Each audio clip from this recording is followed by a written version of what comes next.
The Return of the Ultimate Fighter, Episode 2. In this week's episode, Mitch Raposo of Team Volkanovski takes on Ludwig Sholinian of Team Ortega. We look at both these guys and where they come from, break down the fight, and look forward to what's going on next week. All this and much more. Keep it locked here.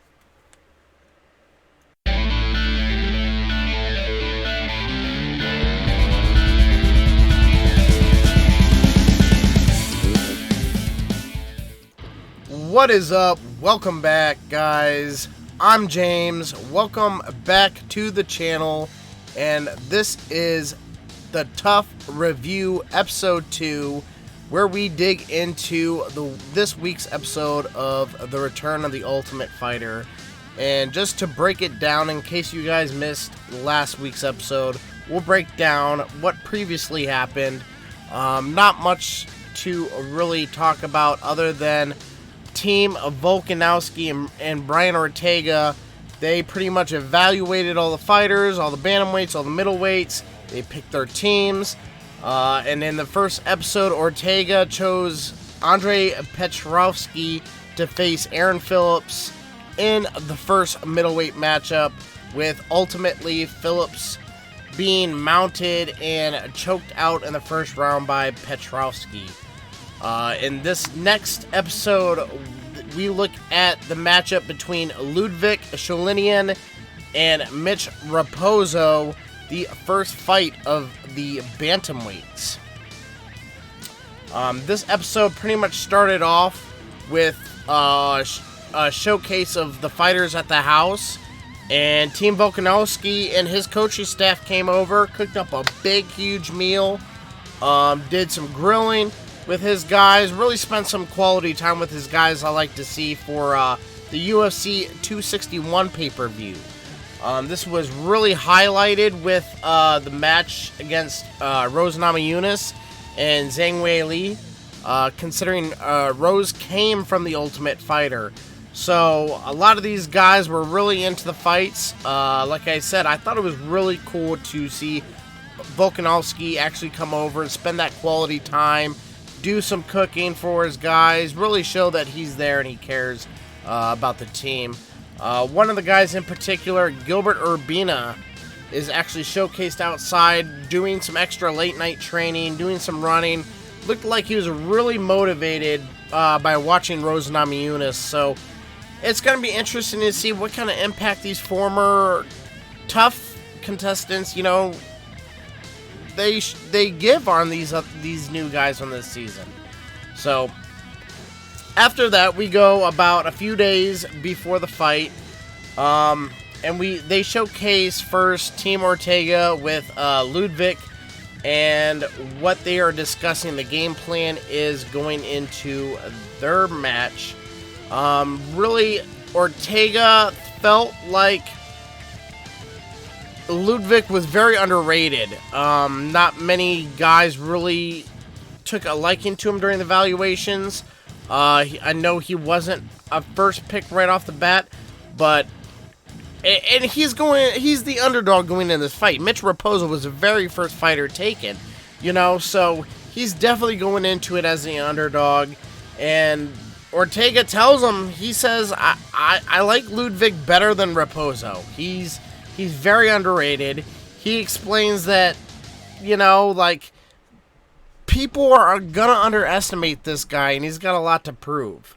So we go into it with Ludwig explaining that there's a language barrier there. He's not the greatest at understanding English. I thought he was alright. I mean, he could definitely speak the language a lot better than most of the veteran fighters you see in the UFC that doesn't have a lick of English. But he did alright. Even though there was a language barrier there, I do feel like Ortega worked very well with him in training him. Ludwig is Armenian, but I think he's lived in Ukraine his whole life. So they kind of do a little background explaining, where he comes from and how he likes to fight. Now, this is what gets me here. When they ask him what his fighting style is, He describes his style as a car with no steering wheel. Now, I don't know what that means. I don't know if he goes into fights unprepared. I don't know if he's got a game plan. I don't know what that means, but I like it. A car with no steering wheel. That to me makes it seem like you don't know what's going to happen. It could go one way, it could go another way. You don't know what this guy's going to do. So I like this guy. I like his fighting style. It's different, you know. He boasts a 9-1-1 record. And I believe he trains at Extreme Couture, if I'm not mistaken. So I know I think he's only spent about 3 years in America, if I'm not mistaken. Not a whole lot of time, but, you know, he looks good, and from what, you know, they detailed in some of his amateur and, you know, fights before this, guy looks good for Armenian Ukraine. So, back at the house, Team Volkanovski is in the living room, and they're pretty much asking Mitch, you know, like, how has, you know, the fight game impacted your life? And from there, you know, it goes into a little bit of background information about Mitch Raposo and where he's from. He is from Fall River, Massachusetts. And I know there are other fighters from there. I know it's a nice little city that has an MMA background in it. Tom Lawler and Trisha Torres are also from there. So this community he's from is actually very involved in the MMA lifestyle. He lives at home with his mom and sister. He looks like a good kid, you know, from the home videos and everything that was being talked about. He definitely looks like he's trying to stay out of trouble. He's trying to stay at home with his family. He's, you know, hanging out with a good crowd. He definitely feels like he's not falling into the negative, I guess, background you could say that some people expected him to fall into. He also gets a lot of work with top bantamweight contender Rob Font, who just recently defeated Cody Garbrandt in the main event of Fight Night last. So, you know, this guy is a bantamweight. He's training with a top bantamweight in Rob Font, you know, so there's no reason why this guy shouldn't be the favorite. He was the number one pick. I mean, he definitely is there to compete, and he's definitely the favorite going into this thing. Like I said, I like him. He's a young kid, and he's got a lot of potential. And, you know, he's very young. He's only 22 years old, so, you know, he may not have a lot of experience, but he definitely has the potential there with the kind of guys that he's training with and the people he's surrounded by. Ludwig's home video kind of shows him in Vegas, because he's recently moved to Vegas. Like I said, I think he's only been there for about 3 years. He's been in Ukraine his whole life. He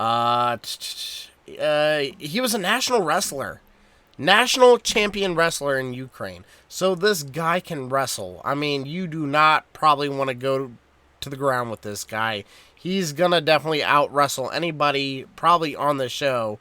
And I know there's a lot of guys on this season with good wrestling background. Like I said, he trains at Extreme Couture. I know he trains a lot with Edmund Shabazian, who is another guy on the uprise right now in the UFC. He's looked very good. So, you know, it's not like Raposo has this huge advantage in the training background. I mean, Ludwig, he's training with guys just as good, if not better. So, you know, I really look at this fight as, even though Raposo is the major favorite, being the number one pick, don't count out, you know, Ludwig Sholinian. He's national champion wrestler, got good training, much more veteran presence to him.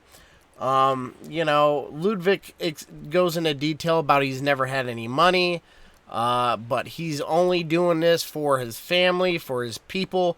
very, very supportive of the Armenian people, his Ukrainian people. He definitely uses that as motivation a lot. He definitely goes on to say he wants to be the first Armenian fighter to win the Ultimate Fighter. So that's something that he can really, make a name for himself. If he does win this, he can say, hey, I'm Armenian. I'm the first one. I'm from Ukraine. I come over here. I'm here.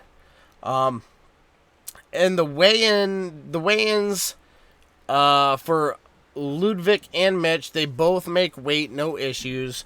Both 136. And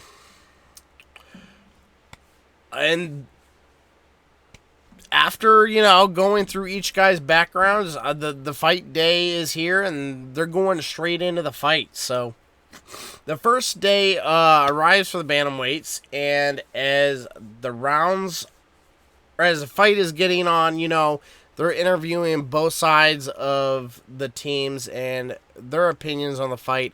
A lot of people really felt like Raposo was going to take this. Like I said, first pick, the guy really made a good impression on a lot of people. So Mitch Raposo was definitely the favorite going in this match, but Ortega fully believed that Sholinian could win this. So as round one starts, and I'll tell you this right now, throughout the whole fight, Raposo was very clear as to what he wanted to do. I wasn't impressed with his striking ability. I mean, he was hitting shots, but they were very repetitive. They were the same things. It was like a left underhook, or a left uppercut, and then he would come over with a right, and that's the only things that he was throwing, especially in the first round. Neither was really landing any much, and like I said, Raposo wanted to go for them short little left uppercuts with an overhand right. That 1-2 he was throwing pretty much the whole time. And he was circling the cage. He was letting Ludwig come to him. Ludwig was a little bit of the aggressor, coming to him the whole time. Still being careful, though. And literally, Raposo would, dance around the ring. Like I said, he would find openings, hit that left uppercut, the freaking overhand right, and it was doing a little bit of damage. And it was frustrating Ludwig. He wasn't sure how to get into Mitch Raposo's, I guess, his distance. It was a distance thing for him, and he was really throwing a lot of leg kicks. Not leg kicks, excuse me, head kicks. That was his go-to. What he should have done was thrown leg kicks. Ludwig, literally, that was what he had in his arsenal through the first maybe 2 rounds, was he really wanted to connect with a head kick. And I'm not sure why. Raposo was doing a great job defending that. If anything, he should have been throwing leg kicks. It would have been something different, and it would have at least connected. I didn't really like either guy's strategies coming out in the first round. But definitely midway through the first round, Ludwig isn't getting anything going for him. He shoots, and Mitch Raposo stuffs it very easily. So if that was anything a precursor to what would happen, it looked good for Raposo after the first round, clearly. He was clearly, stuffing takedowns. He was landing shots. He was the more successful of the two, despite the dancing and movement around the cage. After the first round, I definitely gave it to Raposo. Coming out of the second round, Raposo starts throwing a little bit more. He's not being as conservative. He digs a good hook into Ludwig's midsection. Like I said, he was going for that left hook overhand right every time. And Ludwig had no interest in even stopping or, being weary of that combo. He just kept coming forward and forward and forward, just chasing him down. Really a lot of pressure on him to take this round for sure. What eventually happens is Ludwig shoots and dumps Mitch to the ground. So that was his first takedown. Even though he was getting stopped in the first, he wasn't landing much of anything striking-wise. So I definitely like his strategy to go straight into that wrestling. You know, if the striking isn't working for you, you're getting outstriked. I definitely dump him, take him down to the ground, out-wrestle him, do what you can to really win the second round, because it's only 2 rounds. You know, you need to win this second round in order to take the fight to a third. And as he took him to the ground, clicked the legs, Mitch uses the cage to climb up to his feet and scramble away right away. So nothing really working for Shalinian off the bat. Back in space, they resume the same thing they've been doing. You know, Ludwig tried to close the distance. We would try and hit the head kicks. Really, Mitch Raposo would dance around and hit that left uppercut, you know, midsection uppercut, overhand right. And Volkanovski's corner was very content to allow him to stick and move and do that. Much of what won him the first round. About midway through the second, Ludwig shoots again and actually gets around to Mitch's back, hunting for a chance to lock in some hooks, maybe go for a submission, some kind of guillotine. He had his back for a while.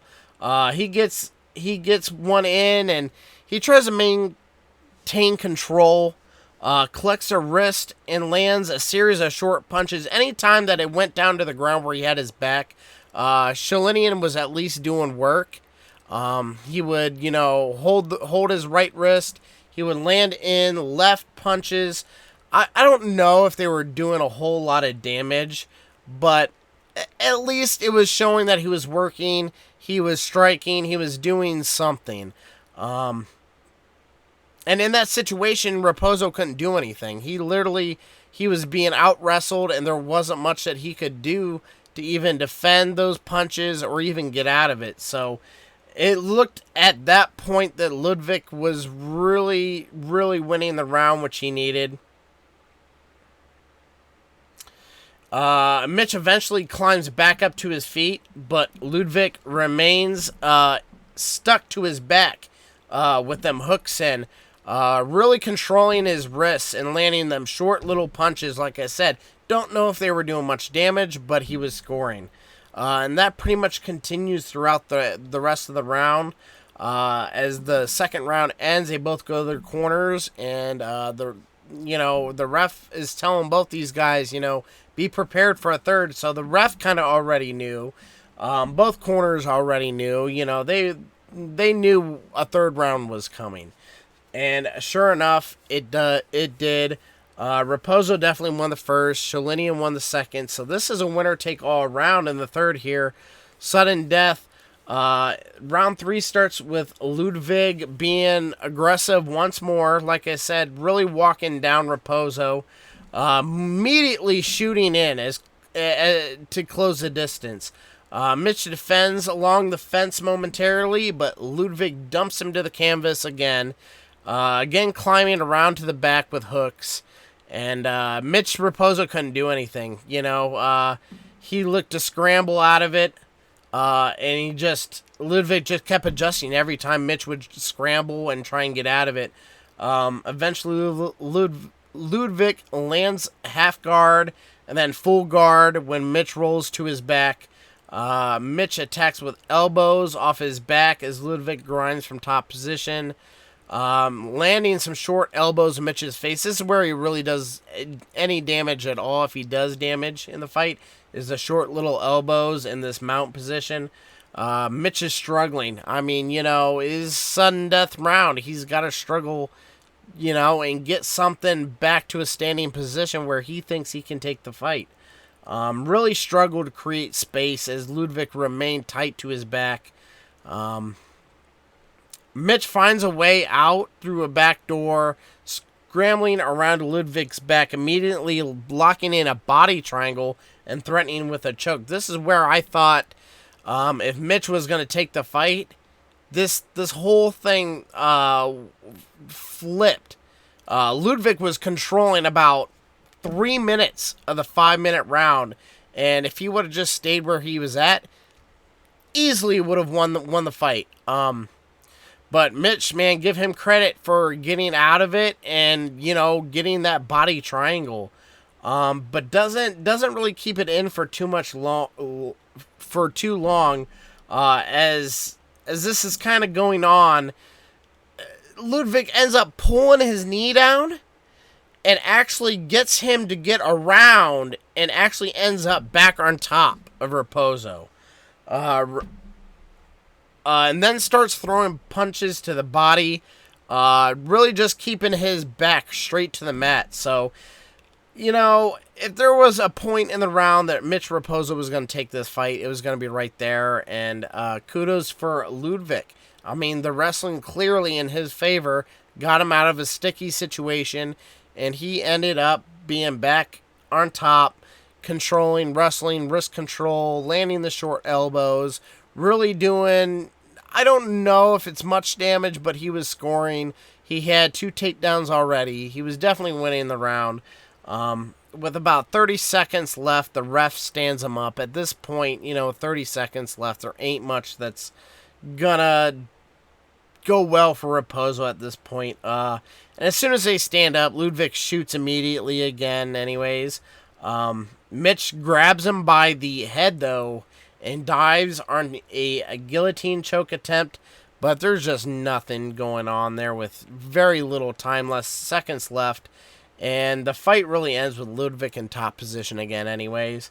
So Ludwig Sholinian won this 3rd round. That's how everybody's seen it. So a shocker to much of everybody's eyes is Ludwig Sholinian defeats Mitch Raposo, Team Volkanovski's #1 pick by unanimous decision.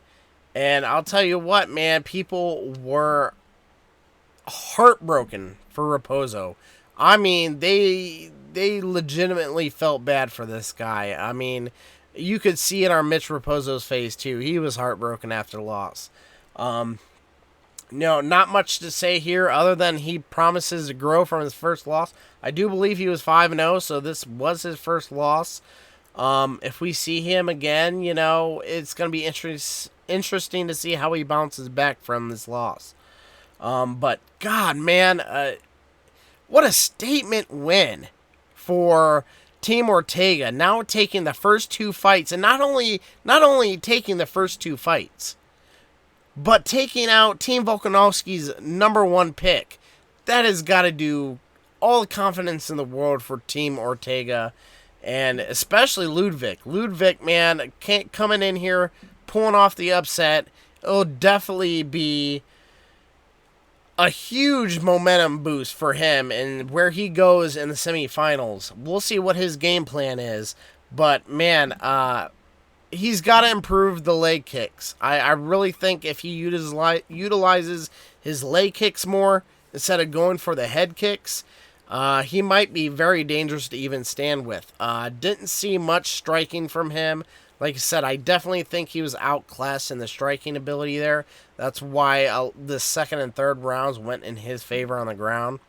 So I'd like to see a little bit more striking from him. And Mitch Raposo, man, like I said, I don't know what the game plan was, but he didn't throw anything different.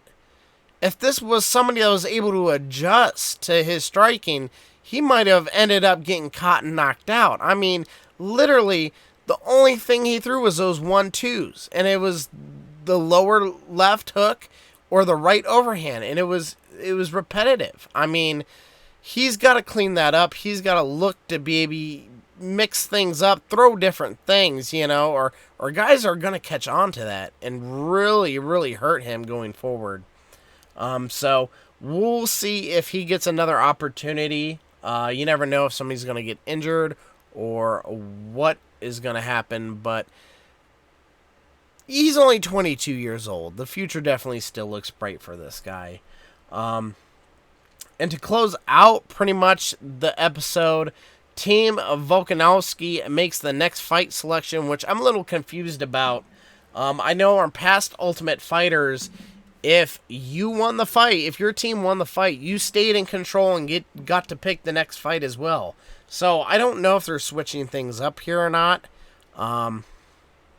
Let me know if I'm wrong, but I could have sworn that if the team that won the fight, then they make the next fight selection. But anyways, Volkanovski makes the next fight selection for the middleweights, and he picks Ryan Newman for his team to square off with Trey Gore. Now, we'll see what kind of fight this is, because I know Newman's a pretty high pick on Team Volkanovski as well. So, if anything, Newman's going to be the favorite probably going in this one again. But as we just seen, that's not all it's cracked up to be. You know, Trey Gore can come in there and do the exact same thing that Ludwig did. So, we're going to see what happens next week. And I'll be right here breaking it all down for you guys again. Don't forget, if you liked the video, to like and subscribe. And also check out my UFC 263 predictions. And we pretty much just talk about, you know, what I think is going to happen. I'm going to give you the betting odds now that it's closer to the fight. And I'll give you much more. You'll get my thoughts on everything that's UFC 263. So until next time, guys, thanks for watching. Catch me next time.